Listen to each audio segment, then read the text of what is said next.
viewers, today's topic is cancellation as a mode of ADR. We are having different kinds of ADR and cancellation is one of them, and it is very prevalent also. If I'm talking about the act, that is Arbitration and Cancellation Act 1996, it is divided into four components. First part of Arbitration and Cancellation Act deals with arbitration as a whole.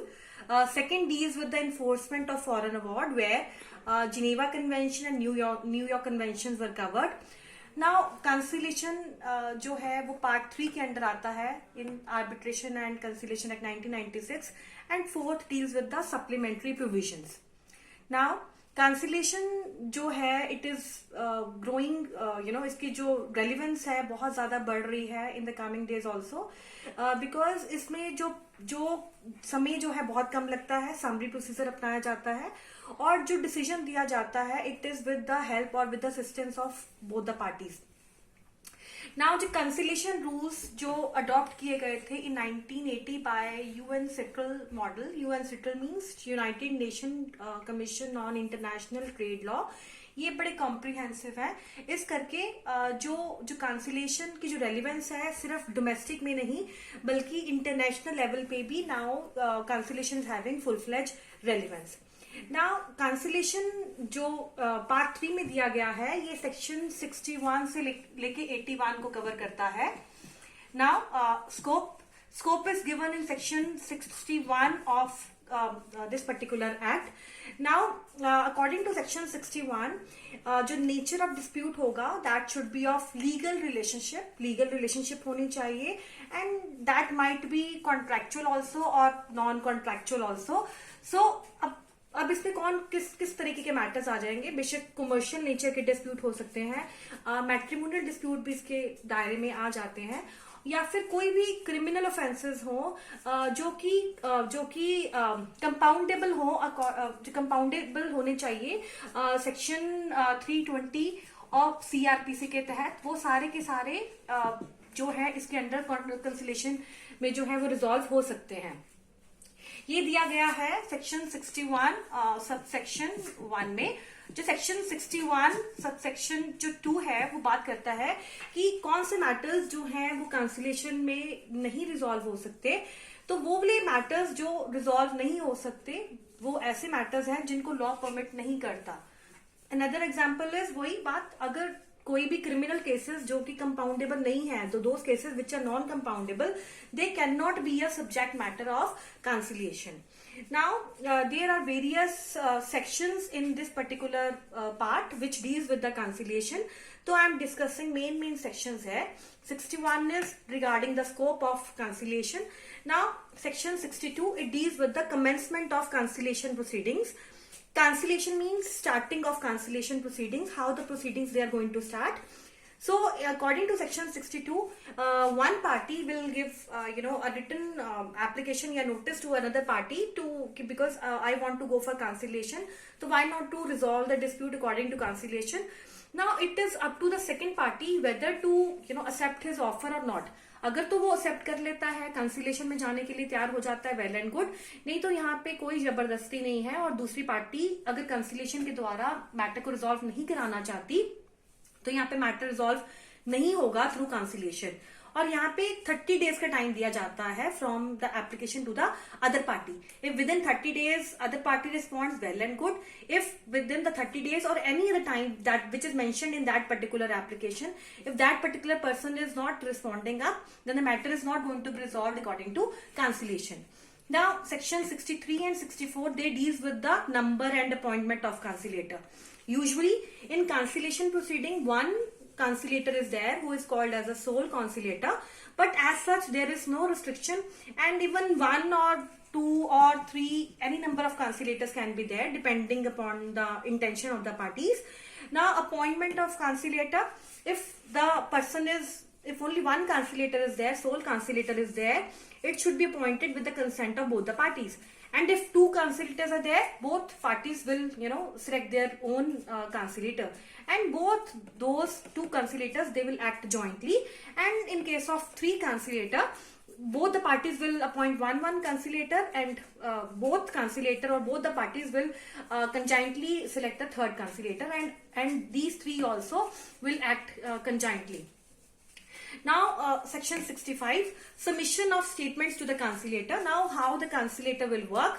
Conciliator will seek, written statements or written brief facts from the party, and the parties will write their brief facts and what they want to say in regard to that particular dispute.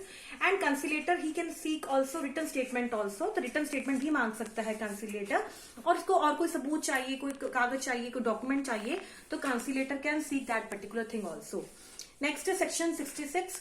Conciliator जो है not bound by certain enactments. So because conciliation की जो भी proceedings होती हैं वो summary nature की होती हैं और उसका काम facilitate करना होता है, तो जो conciliator है ना ही वो evidence act को मानेगा तो और ना ही CPC को मानेगा.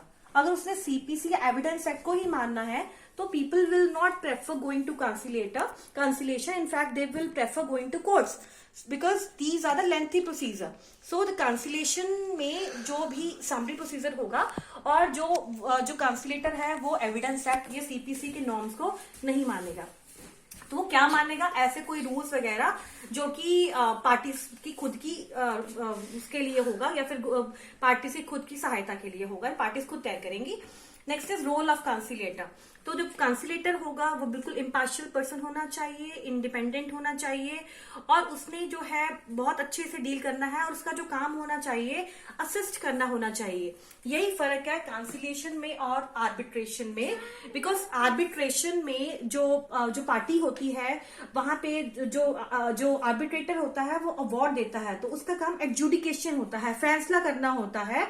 But in case of conciliation में एक फैसला नहीं करता conciliator, but with the help of both the parties वो असिस्ट करता है, हेल्प करता है ताकि मैटर को रिजॉल्व किया जाए. तो he is more like a facilitator, he is more like a assistant. He will provide assistance to both the parties to amicably resolve the disputes, taking into consideration the sides of both the parties.